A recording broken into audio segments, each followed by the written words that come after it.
Wednesday, December the 15th, and we're in the book of Revelation.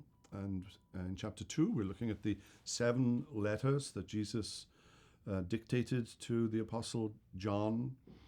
And again, just to remind you that these churches are chosen in a manner that if you put them on a map, they form a circle. And that's probably an idea of completeness.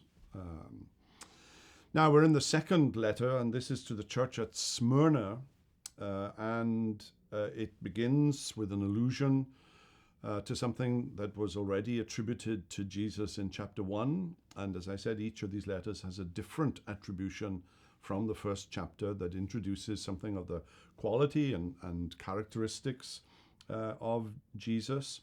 And Jesus is in charge of history. Tribulation and poverty are mentioned here.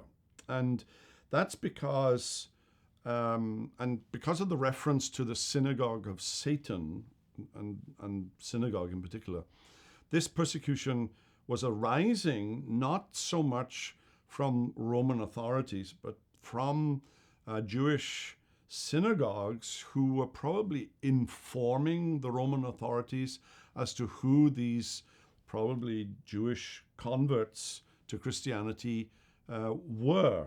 And as a result, there's persecution. Poverty, because business would be taken away from them. The Jews would no longer do business with them. The Roman authorities probably exacerbated that issue. So they're suffering financially as a community, a Christian community. And they're being commended for that. And you see in verse 10, do not fear what you are about to suffer. And this is probably the persecution of Domitian, Emperor Domitian, in the early 90s, which was brutal. And there were martyrs, for sure.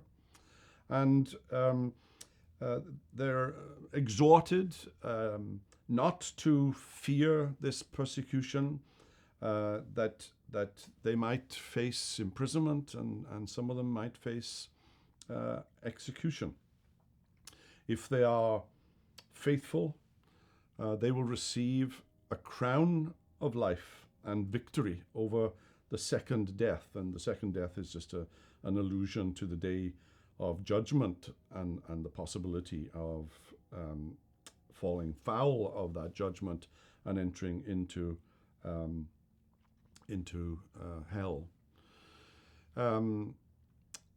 They're being warned here that there are limits to civil government's authority to dictate the lives of these Christians, particularly, of course, in matters of religious obedience.